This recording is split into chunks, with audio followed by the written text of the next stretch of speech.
How's it going, guys? So today's video, we're doing top 10 Sith Lords. You probably already could tell from the title of the video, so I don't even know why I'm saying anything. But, so I'm ranking these from basically how cool they are, kind of, power levels, things like that. So let's just jump right into it. So number 10, starting off the list, is Darth Malgus. Darth Malgus, when I was younger, used to be one of my favorites. He looked super cool. Had one of the most unique looking lightsabers ever, with the kind of the spike, or the blades coming out of the sides. So he was pretty powerful. I say he does belong at the number 10 spot, just because even though he was able to destroy or take over the Jedi Temple on Coruscant and kill that Jedi Master, overall, he hasn't really shown any other bigger feats than just that, but he also didn't really do it by himself. He had to help with his troops. But nonetheless, he's very powerful. He's just a freaking killing machine with one of the most coolest lightsabers ever. And he looks cool himself. He has a cool voice and things like that. And he actually has never died. He was captured and frozen in carbonite, and nobody knows what happened to him. And so, technically speaking, he's still alive. Next person, Darth Sion. Darth Sion was in Star Wars Knights of the Old Republic 2. Darth Sion, his ability, or like his offensive abilities, like how strong he was basically above average. He was good, but he wasn't like super crazy good. But one thing that made him very unique is the fact that he can grab onto his own hatred and basically keep himself from dying. So he can be killed, stabbed, whatever. He dies, he comes back to life just by grasping onto his pure anger and pure hatred, and eventually making him come back to life. But this happens so many times that his own body begins to deteriorate. So you can like see cracks and splits, and you can see his flesh, and he uses all that pain and suffering to make him even stronger, because that's what fuels the dark side. And he was basically immortal, and he was never able to be killed until basically he was talked into letting go, and eventually he did, and he died. So he was never actually physically defeated. He was more talked into just letting go. So number 8 is Darth Vitiate, or the Sith Emperor. I think Darth Vitiate is probably the second most powerful user that when it comes to Sith alchemy. He was able to do this ritual with other dark side Jedi, or dark Jedi, and was basically able to take over their minds and make them do this crazy ritual on the surface of this planet. And basically he was able to use Sith alchemy and Sith rituals to completely drain a planet. I can't remember what the planet was called. Completely drain the planet of all life. You see this in the Old Republic MMO game, where he just basically obliterates the whole planet. It just looks dead. Everything's all gone and killed off, and just the entire planet is destroyed. And I think Vitiate is one of the few Sith Lords to actually achieve, well, there's a lot, but he was one of the few Sith Lords to achieve immortality to the point where he's lived like for thousands of years. He was able to put his essence and his soul in different bodies over and over and over and over again, and he was able to live for a very, very long time. There's other Sith Lords that have achieved immortality, but usually there's a weakness to it when it comes to the Force. There's usually a way around it that the Jedi can exploit. So usually, even though a Sith can be immortal, they can only live they usually end up only living like 100 years. But Vitiate was one of the few to actually live for a very, very long time. And so, yeah, he was a very unique Sith. Next is number 7, which is Darth Maul. I was actually going to put him lower on the list. I was actually going to put him around the number 9 spot. But I think he's one of the most iconic Sith Lords out there, and I feel like I would have gotten a lot of hate if I put him that low on the list. So he's at number 7.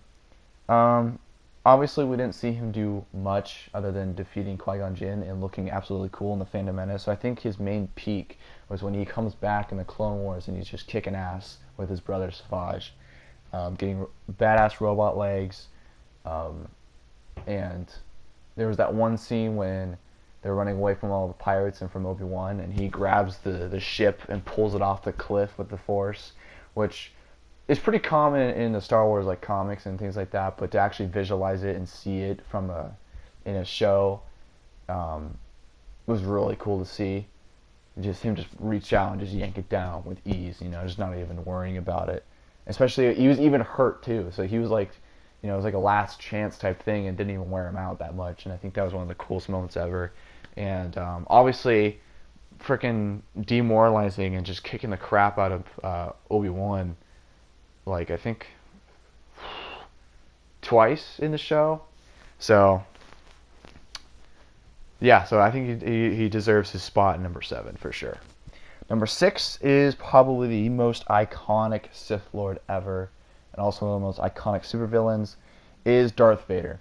Darth Vader, after being badly burned and encased in his super cool armor, the effect the armor had on his fighting style was it had a big effect on it. So he had to actually modify his fighting style with his lightsaber to the point where when he would combat other Jedi, it was super unpredictable for them because he was kind of like his own fighting style that he kind of made up when he was training with droids.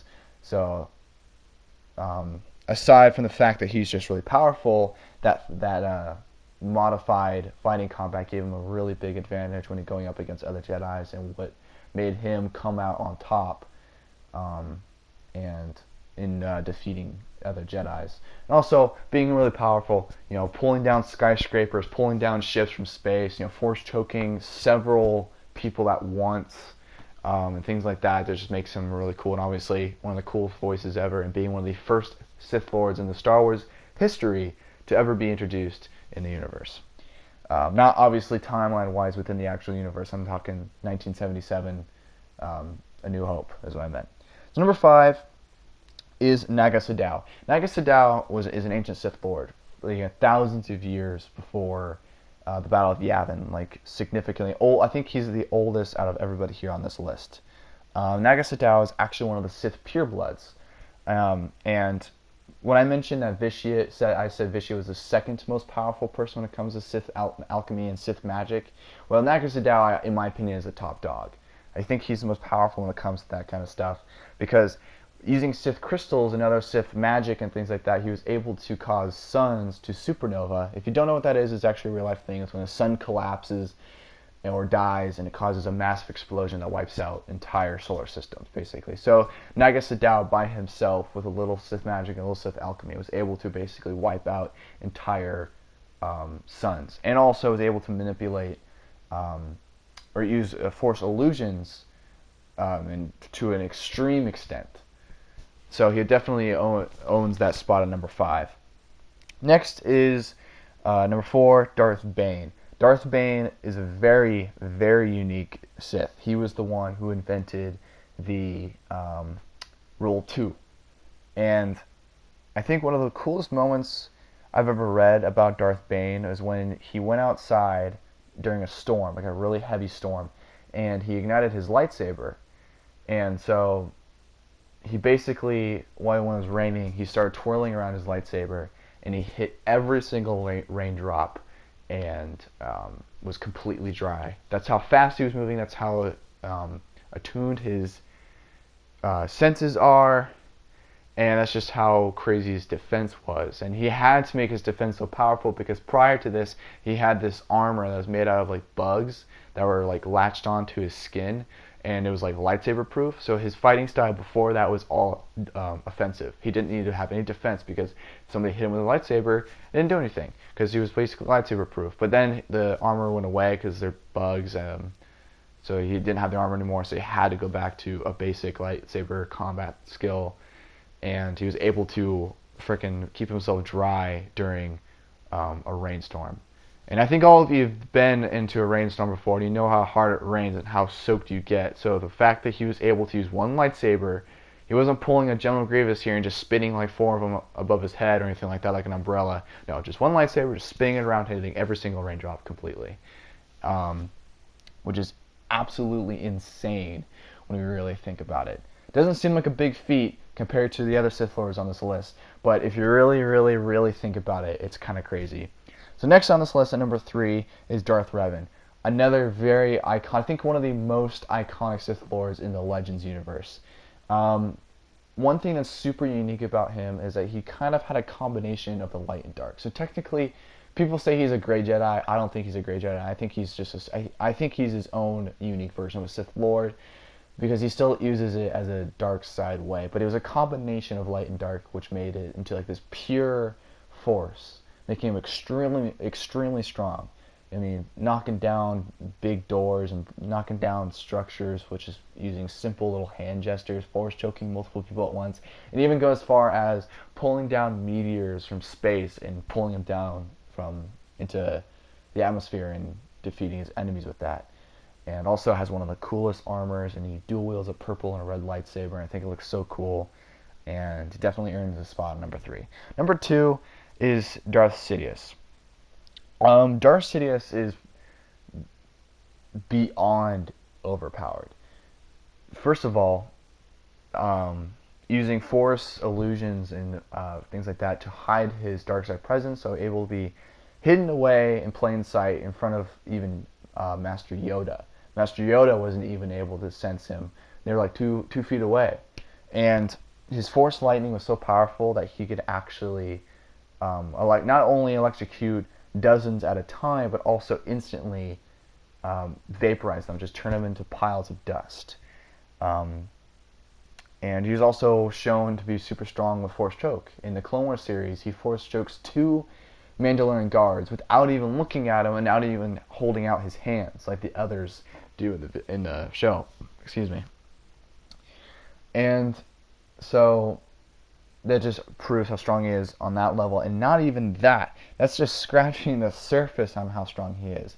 He is immortal. He does have the essence transfer ability. But like I said before with Darth Vitiate, he wasn't able to live for very long. He was only lived like past 100 years, like barely, like 101 years, because they were able to stop him from transferring his essence. Like I said, they were able to exploit that. But no biggie, because another ability very unique to Darth Sidious, because there was a Sith artifact that was able to do this, but Darth Sidious himself can do it without anything else, just with his pure strength of the Force.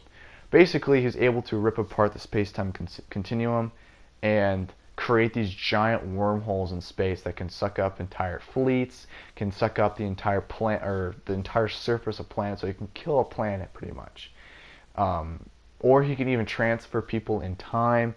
You know, he can transfer them anywhere he wants safely without destroying them, and all just with the power of the Force. He can just create them from light years away with his mind and just completely obliterate a planet. He doesn't obliterate a planet, but Luke does say that if Sidious decides to use it at its full potential, which he could have killed a planet, straight up. Now, before we get to number 1, I do want to do some honorable mentions, and I'm going to mention Count Dooku. I was going to put him on this list, but I replaced him with Malgus instead. Count Dooku was a very interesting Sith Lord.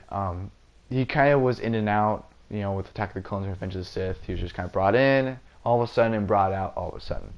Not much there. But in the Clone Wars, he did show a lot more cooler skills. With I think one of the coolest moments was when he was going up against Asajj Ventress and her other companions from the Night Sisters, and he had one hand behind his back when he was fighting with his lightsaber. I think it was so cool, and shows how powerful he really is going up against those lesser powerful enemies. And he was able to force lightning all of them at once, which is really cool. And so I think he deserves an honorable mention. Another honorable mention, it's kind of interesting because this character isn't canon. He's like not even in Legends canon. Back when Legends was canon, he wasn't canon then. He was kind of, because it's the DLC character from The Force Unleashed, if you pick the dark side ending and you become that badass looking Sith Lord. So, even though he wasn't canon, I still want to mention him because he had some pretty cool moments, like when he was able to force choke that guy over his comm link. You know, he said, "You fail me," and you hear the guy being choked, and he just collapses and dies. And he was able to hold back the Millennium Falcon from escaping, but then of course Luke force pushes him, and he's even able to turn Luke to the dark side, which Vader couldn't have. So even though this isn't canon, but it's still cool moments and it's still cool to mention. All right, number one, this Sith Lord, I think he's probably the most powerful. And no, I don't. This isn't because he's my favorite Sith Lord, but he is the most powerful, and I feel like a lot of people agree with me. This is Darth Nihilus. Darth Nihilus basically survived the mass shadow generator, and when it destroyed Malachor 5, he survived it, which also caused him to become a wound in the Force. If you don't know what a wound in the Force is, that's surprising because you should. Basically what it is, it's when a mass amount of people die. For example, when the Death Star destroyed Alderaan. That's a wound in the Force. It's when a massive amount of people die at once. A massive, crazy thing all happens at once. And Darth Nihilus, a man, was a wound in the Force himself. So he was so his strength in the Force was not that strong. You know, lightsaber combat wise, you know, other basic Force powers wise, he was above average. I would say just as powerful as Anakin before he became Darth Vader. But his killer app was basically his strength with a very specific Force ability called Force Drain. Everything else was basic, but his strength and Force Drain was beyond overpowered. He could drain an entire planet completely, leave it completely lifeless. He sucks the life out of every single living thing, animal, plant, person, everything. Whether you're strong in the Force or not, you're dead. And he did this because he had an unstoppable hunger, hence the name, the Lord of Hunger. And he did this so much that his actual body was being corrupted. It was deteriorating. So he had to remove his body and encase his soul in his own armor. So he was basically a living ghost. So that's why he was able to, he wasn't dead, he was able to still live in the physical universe by encasing his own soul. So he became immortal in a sense. But he was able to be stopped because this one Jedi was essentially a wound in the Force as well, because she survived the mass shadow generator as well. So when Nihilus tried to feed off of her, he couldn't have. So she was able to defeat him because, like I said, his abilities in the Force isn't like that strong. So that's the list. Tell me what you guys think. What's your favorite Sith Lord? Now, is there any that I should have mentioned? And you know, I'm gonna ask something I never asked before. What's your favorite? What lightsaber is your favorite? Whose lightsaber do you like? You know, do you like Count Dooku's, Maul's, Malagus's? Whose lightsaber do you like the most? Tell me that in the comments. You probably won't because nobody freaking comments on my videos, but you know, surprise me. Anyways, guys, I'll see you in the next video. Thanks for watching.